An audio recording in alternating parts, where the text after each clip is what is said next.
Assalamualaikum warahmatullahi wabarakatuh. Perkenalkan, saya Deni Aryan dengan NIM 642325530, jurusan Manajemen, Fakultas Ekonomi dan Bisnis, Universitas Bina Sarana Informatika, tahun 2026. Baik, di sini saya akan mempresentasikan ya tentang tugas HR mata kuliah pengantar ekonomi mikro. Baik. Nah, di sini ada yang namanya kopi, eh, kedai kopi Nusantara. Baik, langsung saja ke latar belakang. Oke, usaha mikro dan kecil perlu mengatur penggunaan tenaga kerja, bahan baku. Oke, baik. Jadi, setiap orang mau berusaha atau mau berdagang, ya otomatis harus ada yang namanya tenaga kerja. Nggak mungkin kalau misalnya nih orang nih mau berdagang atau berusaha, tapi ini nggak tenaga kerjanya, apalagi tenaga kerja ini nggak terampil, otomatis tenaga kerjanya nggak pintar, nggak smart ya, kemudian tidak menghasilkan output yang baik ya kan, tidak menghasilkan apa sesuatu yang baik pada kopinya gitu. Apalagi nih kopi Nusantara ya kan. Di dicetak dari biji kopi Nusantara. Ya. Kemudian ada bahan baku.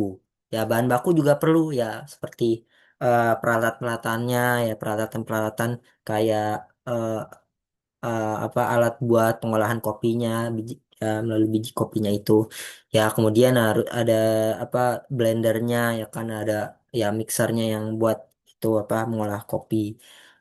Kemudian ada modal ya kita kalau misalnya mau berdagang atau berusaha juga harus ada modal juga ya kan modal agar kenapa agar supaya nih apa kegiatan usaha kita nih berjalan dengan lancar dan baik ya baik ya kan kemudian efektif ya kan kemudian serta kapasitas produksi agar biaya dikeluarkan sebanding dengan output dan hasil. Ya, jadi kalau misalnya nih kapasitas kita baik ya kan, otomatis produksi kita nih bakal sebanding ya kan, karena kita sudah manajemen dengan waktu dan efektif ya supaya nih produksi kita nih sesuai target ya kan. Misalnya nih total kita nih butuh total cupnya itu butuh 350 gelas ya kan 350 cup ya. Otomatis kita harus membuat tuh dengan efektif ya kan supaya bagaimana supaya tercapai dengan baik. Bagaimana caranya? Jadi seperti itu. Oke, baik, lanjut. Next. Kemudian ada rumusan masalah, kemudian ada faktor produksi apa yang digunakan, kemudian bagaimana strukturnya, ya seperti FC, VC, FC, TC, dan AC. Kemudian bagaimana hubungan faktor produksi, biaya produksi dan outputnya, bagaimana berhubungan baik dengan atau tidak. Kemudian ada berapa jumlah produk yang paling optimal. Berapa jumlahnya nih? Contoh 350 gelas ya kan. Nah, itu baik jadinya. Kemudian ada solusi apa yang dapat meningkatkan efisiensi? Solusinya apa? Setiap usaha, setiap orang mau jualan atau dagang harus ada solusi yang baik atau ada solusi yang konkret agar kenapa? Agar supaya efisien supaya baik supaya efisien. Kalau misalnya efisien otomatis ya orang apa penjualan kita nih berhasil nih atau tercapai. Jadi seperti itu. Oke, next lanjut. Kemudian ada rumusan masalah. Tujuan dari penulisan ini adalah memahami, menganalisis kegiatan produksi mikro ya. Kita nih usaha mikro, khususnya kedai kopi Nusantara kita identifikasi nih faktor apa yang digunakan ya kan tenaga kerja yang tadi ya kalau misalnya karyawannya nggak baik nggak pintar yang nggak smart otomatis ya kita nggak dapat apa karyawan itu apa kegiatan usaha kita ini nggak lancar ya karena karyawan ini nggak pintar ya manajemen waktu atau tidak pintar melayani pelanggannya ya.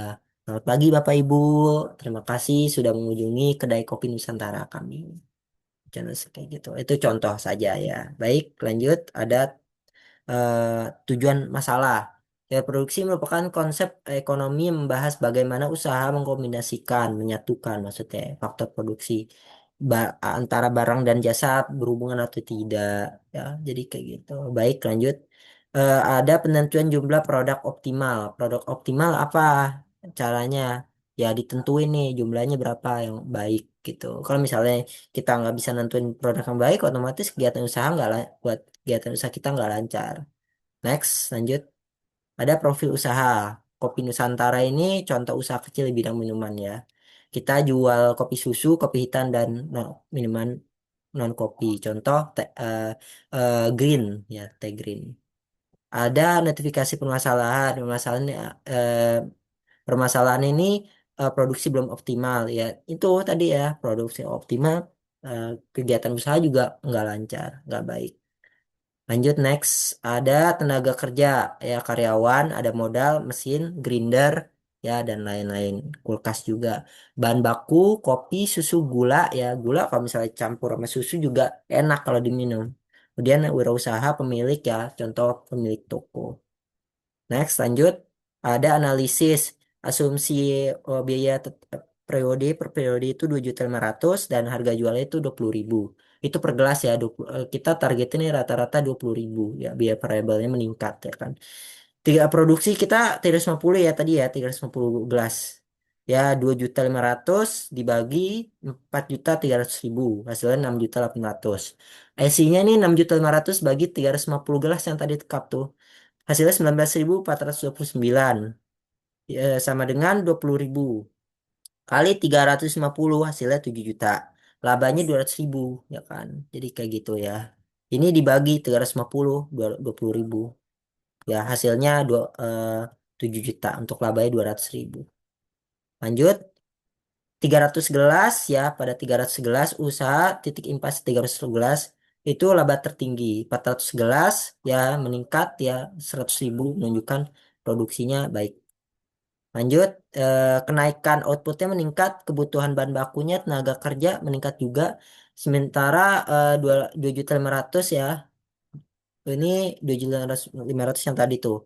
Ya, kemudian tingkat terbesarnya itu outputnya asli turun ya. Kapasitas ini mendekati batas efisiensi.